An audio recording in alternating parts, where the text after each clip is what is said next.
Assalamualaikum warahmatullahi wabarakatuh. Alhamdulillahilladzi nahmaduhu wa nasta'inuhu wa nastaghfiruh wa na'udzu billahi min syururi anfusina wa min sayyiati a'malina. Faman yudlil fala hadiyalah. Asyhadu an la ilaha illallah wahdahu la syarikalah wa asyhadu anna Muhammadan abduhu wa rasuluhu la nabiyya ba'dah. Alhamdulillahirabbil alamin. Anak-anakku semuanya yang dirahmati oleh Allah Subhanahu wa taala. Bagaimana punya kabar pada hari ini?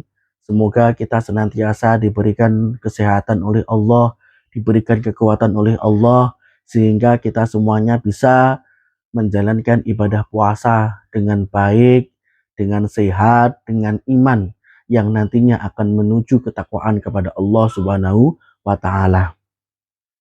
Anak-anakku yang saya banggakan, pada kesempatan ini kita akan belajar terkait dengan memahami hadis yang diriwayatkan oleh Imam Bukhari dan Imam Muslim yang berbunyi man shoma ramadhana imanan wahtisaban ghufirallahu ma taqaddama min dzambi. Man shoma ramadhana, barang siapa yang berpuasa di bulan suci Ramadan imanan dengan iman. Dengan iman di sini artinya adalah kita itu berpuasa tanpa mengharapkan sesuatu selain kita mengharapkan ridho oleh Allah Subhanahu wa taala. Jadi yang dimaksud dengan iman di sini adalah kita itu berpuasa bukan karena nilai, bukan karena kita mendapat hadiah dari orang tua maupun dari bapak ibu guru, tetapi kita itu berpuasa dengan mengharapkan ridho dari Allah Subhanahu wa taala. Dengan kita itu berpuasa dengan iman, maka ketika kita mau diajak mokel dengan teman-temannya itu tidak akan bisa. Karena kita percaya bahwasanya Allah itu melihat kita. Nah, kalau ada teman-teman kita yang diajak mokel kok itu mau, berarti dia berpuasanya bukan karena iman, melainkan karena ikut-ikutan dengan teman-teman yang lainnya. Dan puasa seperti itu adalah puasa yang tidak dihitung pahalanya oleh Allah Subhanahu wa taala. Wahtisaban ghufirallahu ma taqaddama min dzambi.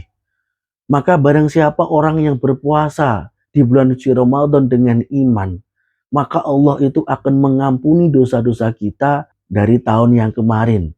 Dosa-dosa kecil, dosa-dosa yang telah kita perbuat itu akan dihapuskan oleh Allah karena kita telah melakukan puasa Ramadan dengan iman. Anak-anakku yang saya banggakan, mengisi bulan puasa, mengisi bulan Ramadan pada saat ini kita perlu adanya target yang nantinya dapat kita lakukan agar tingkah laku kita itu membawa kemanfaatan buat kita semuanya. Dari hadis yang diriwayatkan oleh Imam Bukhari tadi dapat kita aplikasikan dalam kehidupan sehari-hari kita, bagaimana tingkah laku kita untuk menjalankan ibadah bulan suci Ramadan. Yang pertama adalah kita semuanya harus memikirkan ibadah-ibadah kita, terutama tentang ibadah wajib kita. Kadang-kadang kita itu berpuasa, tetapi kita melalaikan kewajiban kita, seperti contohnya adalah sholat wajib, sholat fardu, subuh, duhur, dan lain sebagainya. Contohnya adalah ketika kita sahur kita jam 3, kemudian setelah sahur kita tidur, kemudian bangun-bangun kita sampai jam 10 siang. Nah, itu kita melewatkan yang namanya adalah sholat subuh. Dan itu yang tidak diharapkan oleh kita semuanya, agar kegiatan kita di bulan suci Ramadan ini mendapat pahala. Kalau kita berpuasa dengan banyak meninggalkan beberapa sholat-sholat fardu yang lainnya, maka itu nanti puasa kita tidak akan ada pahalanya. Yang kedua adalah kita dihimbau, kita diajak untuk bisa membaca Al-Quran dengan sebanyak-banyaknya. Karena bulan suci Ramadan adalah bulan Al-Quran, maka kita baca Al-Quran dengan sebanyak-banyaknya. Kita ada program mengkhatamkan Al-Quran yang sudah dihimpun oleh grup, oleh Bapak Ibu Wali kelas kalian. Nah, itu kita manfaatkan. Mari kita berlomba-lomba untuk membaca Al-Quran dengan sebanyak-banyaknya. Karena orang yang bisa membaca Al-Quran itu nanti termasuk tergolong orang-orang yang diakui umat Nabi Muhammad Shallallahu Alaihi Wasallam.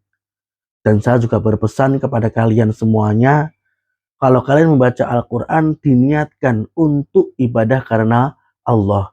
Jangan diniatkan untuk ngejar setoran, sehingga kalian membacanya itu cepet-cepetan.